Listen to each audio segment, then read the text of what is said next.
It's the Kyle Hyman Show on Redeemer Radio. This is Kyle Hyman. I am here at the Fort Wayne Museum of Art with the CEO and COO, Charles and Amanda Shepard. Thanks for being here again. Hey, thanks for having us on. It's good to be with you. It's always great to have our monthly art history lesson. Do we have a title for our show yet? We need a title and a theme song. We do. Okay. Yeah. But I've learned so much, and it seems like we've been in the Renaissance. We've been in medieval times Yeah. and then what came after with the Enlightenment and Renaissance. So, and there's so much to talk about in those times because of how much the church was entrenched in everyday life at those times. But that doesn't mean that Catholic art stopped then or that there weren't great Catholics making really good art in the name of what they felt deeply convicted to depict. But I thought we'd take a break from medieval Renaissance and get a little bit more contemporary modern with the artist that we're going to talk about today, John Rogers Herbert, who was an English painter born in 1810. Okay, and I hadn't heard of him before you mentioned that we were going to talk about it. Is he a well-known name? Well, to be honest, I hadn't heard of him either, Okay, Kyle. okay. So All right. he is a well-known name among English artists, among the Royal Academy artists, which we'll talk about, and among the PreRaphaelites, which was a group of about 7 or so artists that rejected what came after Raphael, which was a lot of exaggerated beauty, known as the Mannerists. I think we mentioned the Mannerists in the past, but the Mannerists got a little too crazy with elongated proportions and flowing drama, and the PreRaphaelites were like, that's not natural, this isn't good, we're going to band together as brothers. They called themselves the Pre-Raphaelite Brotherhood. And this John Rogers Herbert guy wasn't a part of them at first, but they really liked his art because he embodied all of their principles. Okay. So when is this? So this is around the 1840s. Okay. And it's interesting that we picked John Rogers Herbert today, I think, because he's an example of someone who was very well known in his day and very highly regarded and had many commissions from royalty as well as common people. And we've never heard of him. Right. And so it proves a point. It's possible to have been wonderful once and end up on the Love Boat next. And what I love about his story is that he converted to Catholicism around 1840. So he's about 30 years old, which seems to be a pivotal point for a lot of people as we're researching them. And this came because of his relationship with A.W. Pugin, who was an English architect who was also a Catholic. And they spent a lot of time together and became really close friends. Yeah, they were childhood friends. And Pugin convinced him that something was missing in his life, and that was, to be a Catholic. And because they had been childhood friends and were so tight, you're like, okay, the light went on. I'm going to do that. Yeah. And it changed his life and it changed his art. And I did a little bit of research on this. And so he paints his first Catholic picture, Catholic in quotes. The name of this is amazing. Boar hunters and pilgrims of the 15th century receiving refreshments at the gate of a convent. Yes. And there's a couple of his artwork that have these like really long descriptive titles. He doesn't want anybody to be Very confused. specific. Yeah. If you were wondering what this was. Yeah, they're not just hunters, they're boar hunters. Right. And I want to go back just quickly to what the Pre-Raphaelites believed. It was a small group of painters, and oddly enough, around the time that Herbert was elected to the Royal Academy, which was an exclusive group of artists founded by Sir Joshua Reynolds, around this time, the Pre-Raphaelites were very inspired by Herbert's work because of the ideals that he embodied in his work. So he was a Royal Academy member, but the Pre-Raphaelites made fun of the Royal Academy, calling Sir Joshua Reynolds Sir Sloshua because That's like a third grade. I know. Yeah. Because he was too loose, and also because the Academy's painters used liquefied asphalt in some of their paints, which made the colors really muddy. And the Pre-Raphaelites were so obsessed with being as true to nature as possible that nothing should muddy our colors or anything. And I'm just going to quickly go through what they believed. That to be a wonderful artist, you need to have genuine ideas to express. You must study nature attentively to properly express it. They sympathize with what is direct, serious, and heartfelt in previous art, but exclude what is conventional or repetitive or learned by rote. Above all, to produce thoroughly good pictures and statues. So Herbert embodied all of those things in their eyes. Well, and the good they're talking about is a spiritual good. So good in Without quality. naming religion, I should say.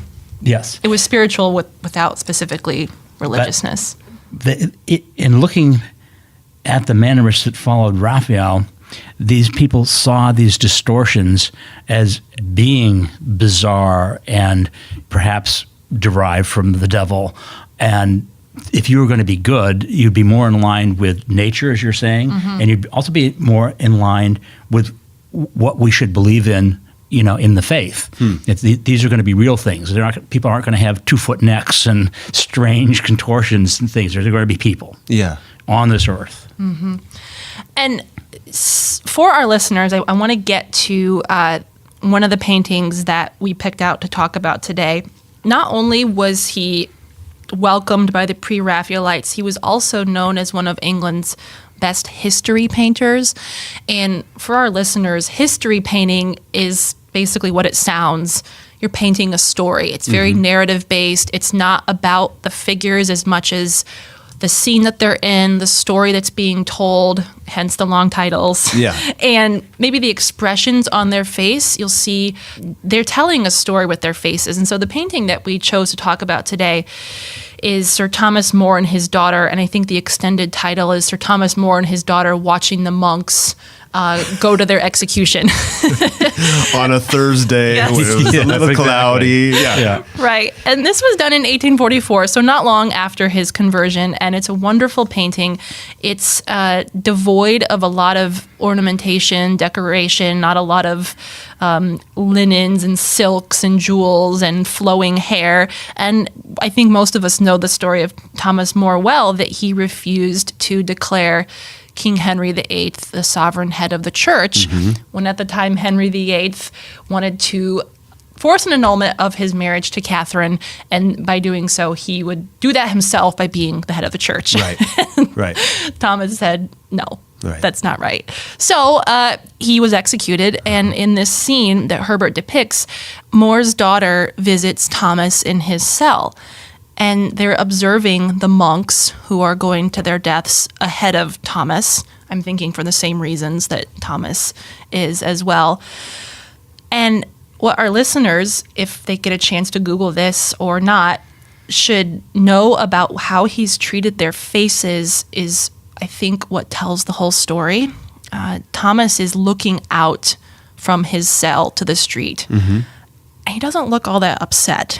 And his daughter is clearly in distress, and most of the light is on her face. She's worried about her father. She's sad that he'll be leaving their family soon.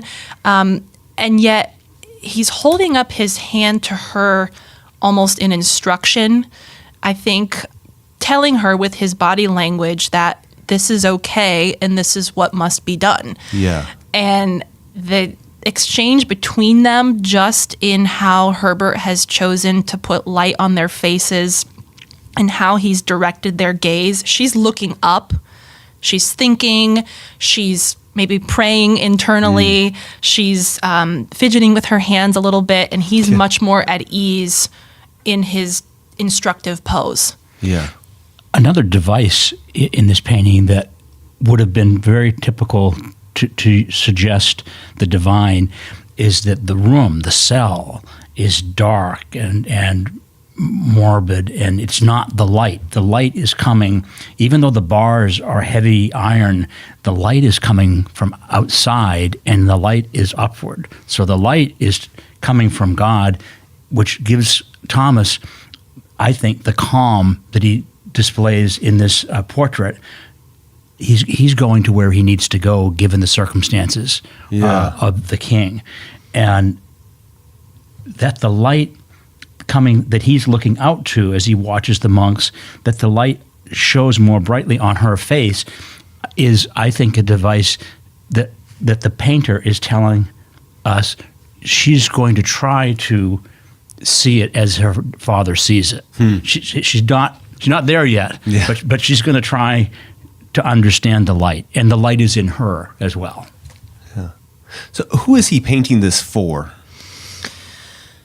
That I didn't find, but I think that he painted a number of paintings. As a member of the academy, you had to paint a number of paintings to receive your diploma, different levels of membership. So that I'm not clear on. That's a really good question, Kyle. I guess not necessarily the patron of it, but who would be the audience? Is this for Christians in the future to look at and see St. Thomas More as this exemplary model of Christianity? Yep. And also probably for other it. Catholics in England, because at the time he was close to church hierarchy who were struggling to establish an order for the Catholic Church's hierarchy in a country that was the Church of England. So I think his paintings were what he believed he needed to do as an artist, and also for his Catholic compatriots. And he was close friends with cardinals, so there must have been an audience within the church clergy as well. There's another painting that he did, I forget what it's called, but it's like a young Jesus, and Joseph and Mary are just kind of working, and he's like bringing his basket up and stuff like that. There's some really cool paintings that he's done. And that painting, the title is Christ subject to his parents, Yes. It goes on and on and on. And that one's interesting too, because again, their expressions say so much. They're all in separate parts of the painting. Christ is carrying a basket. He's looking askance at Joseph and Mary, and they're looking askance at him. Like, it looks like typical teenage Get your chores done. conflict. Get your chores. And I think that's what a lot of the Pre-Raphaelites appreciated about his work, is that he didn't idealize the situation, and he is bringing to life likely a true family dynamic.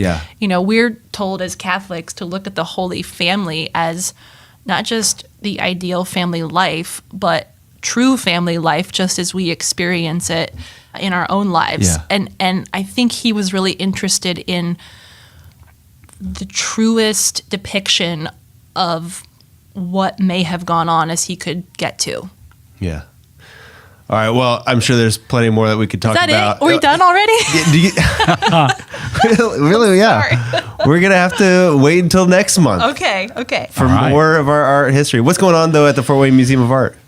We are getting ready to install the Scholastic Art and Writing Awards, which is an annual exhibition of award winners of work by students in grades 7 through 12 from 50 or so Indiana counties. So it's a favorite of the community, and it's what we do to support young artists. All right. To give you a sense of the scope of that, probably more than 6,000 students compete for about 300 and something slots. Oh, cool. It's extraordinary. Yeah. If you win and you get your gold key, which comes in a pin that you can put on your jacket at lapel, it's a badge of honor. Yeah. Oh, It definitely. really is. Yeah. Well, very cool. Well, check out FWMOA.org, FWMOA on social media as well, and stop by the museum sometime. Yes, Check it out. Please do. All right. Thank you so much, Charles and Amanda Shepard. Appreciate it. Thank you. Bye.